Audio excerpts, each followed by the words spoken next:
La face cachée de la Lune. Un endroit que personne sur Terre ne peut voir directement. Un territoire invisible, mystérieux, silencieux.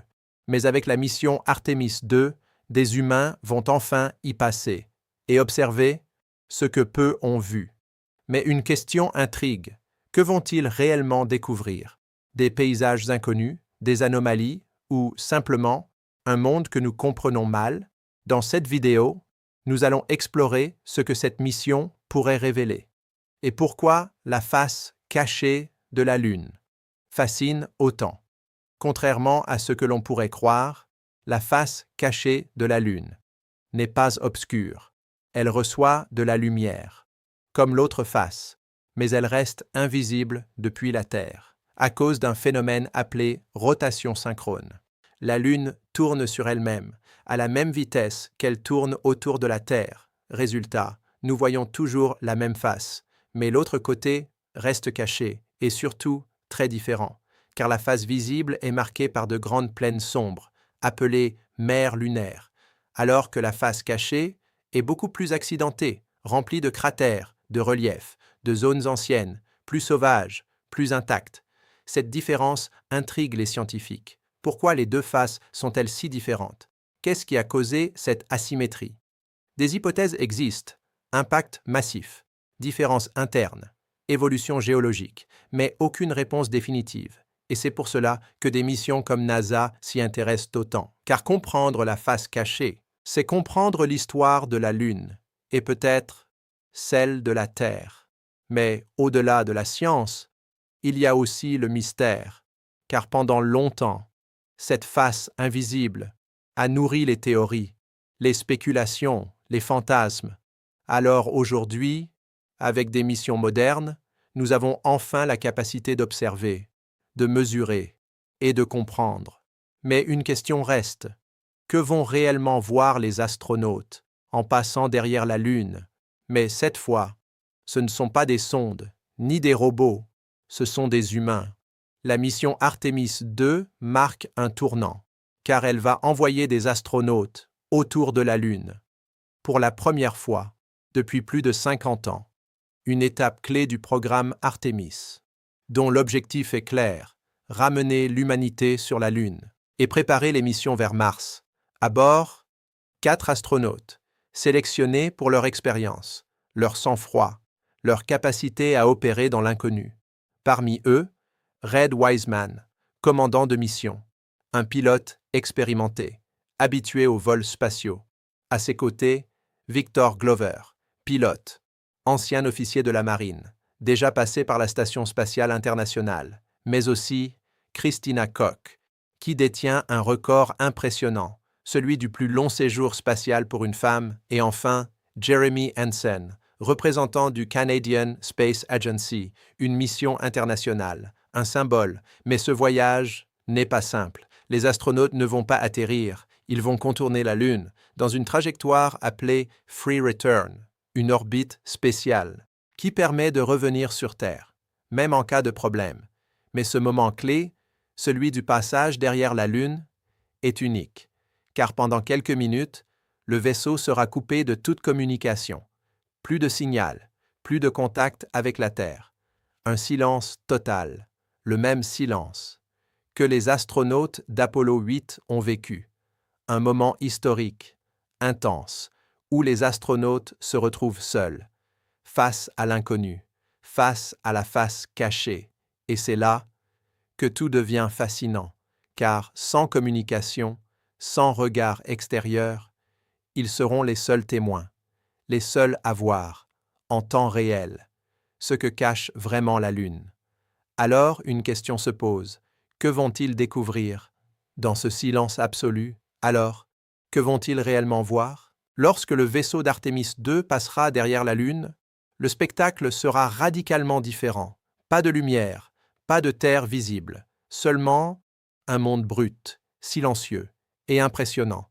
La face cachée de la Lune est couverte de cratères, des milliers, formés par des milliards d'années d'impact, un paysage chaotique, presque figé dans le temps.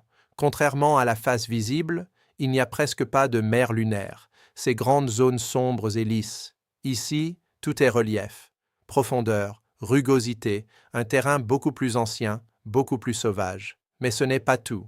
Les astronautes pourraient observer des structures géologiques uniques, des bassins gigantesques, comme le célèbre bassin d'Aitken, l'un des plus grands cratères du système solaire, un impact colossal qui pourrait révéler des informations sur l'intérieur de la Lune. Mais au-delà de la géologie, il y a aussi l'expérience humaine, car voir la face cachée, c'est voir quelque chose que presque aucun humain n'a observé directement, un paysage totalement étranger, sans repères, sans familiarité, un sentiment d'isolement, amplifié par le silence, car à ce moment précis, le vaisseau sera hors de portée, aucune communication avec la Terre, aucun signal, juste eux et la Lune, comme lors de la mission Apollo 8, où les astronautes ont décrit une sensation unique, presque irréelle. Mais aujourd'hui, avec des instruments modernes, les observations seront encore plus précises. Caméra haute résolution, capteurs avancés, analyse en temps réel, chaque détail pourra être étudié, enregistré, compris, et peut-être que certaines observations réserveront des surprises, pas forcément extraordinaires, mais inattendues, car malgré toutes les missions, la face cachée reste moins connue, moins explorée, alors chaque passage, chaque regard peut apporter quelque chose de nouveau. Alors la vraie question n'est pas seulement que vont-ils voir, mais plutôt que vont-ils comprendre. Mais au-delà de ce qu'ils vont voir, il y a une question encore plus importante. Pourquoi y aller? Pourquoi retourner autour de la Lune, plus de 50 ans après Apollo 8?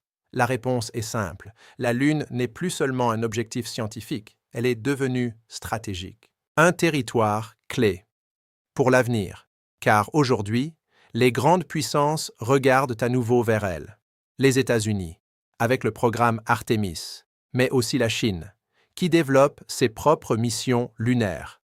Objectif, explorer, comprendre, mais aussi s'installer, car la Lune pourrait devenir une base, un point de départ, vers Mars et au-delà, mais aussi une plateforme stratégique pour les communications, l'observation et même l'économie spatiale, car certaines régions lunaires pourraient contenir des ressources précieuses, comme l'hélium 3 ou de l'eau sous forme de glace, des éléments essentiels pour de futures missions et pour une présence humaine durable. Alors la face cachée prend une nouvelle importance, car elle offre des avantages uniques, un environnement protégé des interférences terrestres, idéal pour les observations scientifiques, notamment en radioastronomie, un lieu calme, silencieux, parfait pour observer l'univers, mais aussi un terrain encore peu exploité, encore ouvert. Alors les enjeux sont multiples, scientifiques, technologiques, économiques, mais aussi géopolitiques, car celui qui maîtrise la Lune peut influencer l'avenir de l'espace. Alors la mission Artemis 2 n'est pas qu'un simple voyage, c'est un signal, le début d'une nouvelle ère, une nouvelle course vers la Lune. Mais cette fois, ce n'est pas seulement pour y aller, c'est pour y rester. Alors la question n'est plus « que vont-ils découvrir ?», mais plutôt « que va devenir la Lune ?» dans les années à venir, et si ce voyage autour de la Lune n'était pas qu'une mission de plus, mais un moment charnière, un instant où tout bascule. Avec Artemis 2, l'humanité s'apprête à revenir, pas pour observer de loin, mais pour se rapprocher, encore, jusqu'à frôler l'inconnu, la face cachée de la Lune, ce territoire invisible, silencieux, presque oublié. Et pourtant, si proche, pendant quelques minutes, les astronautes disparaîtront. Plus de communication, plus de contact, juste eux et cet autre monde, un moment suspendu, hors du temps, comme lors d'Apollo 8, mais cette fois avec une nouvelle ambition, une nouvelle vision, car ce voyage n'est pas une répétition du passé, c'est le début d'une nouvelle ère. Une ère où la Lune n'est plus une destination, mais une étape, un point de départ, vers quelque chose de plus grand, car derrière ce silence, derrière ces paysages figés, se cachent des opportunités, des ressources, des réponses, et peut-être de nouvelles questions, car chaque regard posé sur la face cachée est un regard vers l'inconnu. Un rappel que malgré nos technologies, malgré nos connaissances, nous explorons encore, nous découvrons encore, et c'est cela qui définit l'humanité. cette capacité à aller plus loin, toujours, même dans l'incertitude, même dans le doute.